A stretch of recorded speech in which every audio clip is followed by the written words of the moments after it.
हमारी एक ही मांग है भाई कि हमारे राज्य सरकार और हमारी केंद्र सरकार आपातकालीन फंड बनाए और जितने भी लोग उत्तराखंड के 25 लाख लोग हैं उन्हें तुरंत पैसे दे, उन्हें रिलीज करे मेरे भाई।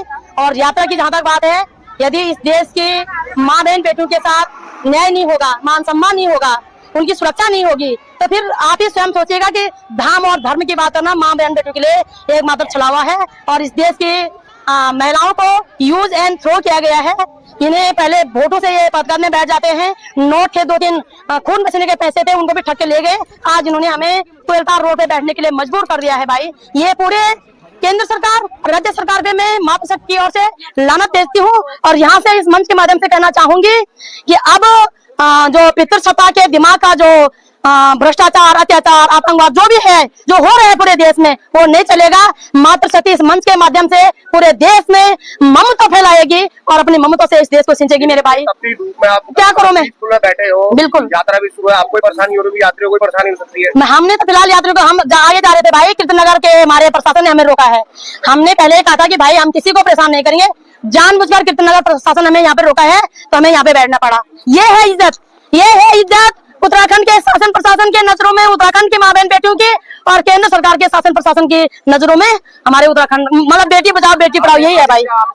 ये है कि मैं अब यहाँ पे भूख हड़ताल में बैठूंगी यहीं पे जब तक आप कह रहे हैं कि नगर प्रशासन ने आपको रोका है भाई। यहाँ पे इसलिए मजबूरन आपको यहाँ पे बैठना पड़ा। तो क्या योजना थी आपकी? मेरी योजना ये थी कि हम दोनों जगह पे बैठे, दोनों जगह के जो भी हमारे एसडीएम डीएम साहब आएंगे तो दोनों जगह पे हम अपना बात वहां पे पहुंचा देंगे। लेकिन उन्होंने हमें वहीं से रोक दिया, वहीं से रोक दिया। मेरी चोरी भी फोड़ी, यहाँ पे हाथ पर चोरी भी तो लगी चोट है ना, तो उन्होंने रोका है तो भोगेंगे, जिसने हमें रोका है वो भोगेंगे भाई। नहीं तो क्या हाईवे पे बैठने का क्या करे फिर, क्या करे? हमने उनको सत्ता में बिठा रखा है, उन्होंने हमें लूटने के लिए डकैत भेज दिए हमारे घर घर में। जब सत्ता में बैठे लोग घर घर में कंपनियों के द्वारा डकैत भेज रहे हैं और हमारे पास पैसे तक नहीं है, तो हम कहाँ बैठे बताओ? रोजमर्रा के जीवन यापन करने के लिए लोगों का पैसे नहीं भाई। हर रोज धरना स्थल पर एक झाड़ू पोछा करने वाली बहन आती है, दीदी मिल रहे हैं पैसे, बोलो लोग मेरे पे बोल रहे मिल रहे हैं पैसे, किसको बोलना चाहिए था? किसकी जिम्मेदारी मेरे भाई?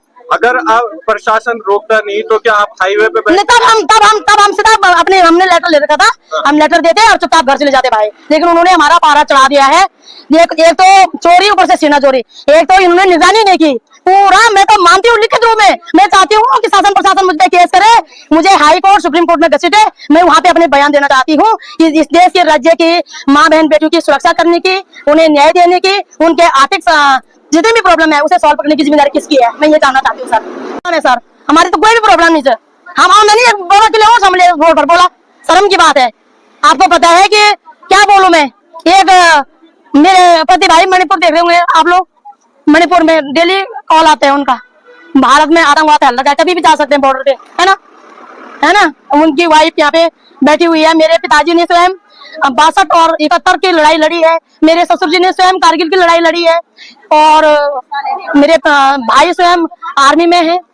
और क्या बोलूं मैं आज अपने लोगों के लिए लड़ाई लड़ रही हूँ, 25 लाख लोगों की उत्तराखंड की लड़ाई लड़ रही हूँ, और किसी को कोई सोच नहीं है, खबर नहीं है। ये हैरानी की बात है मेरे भाई।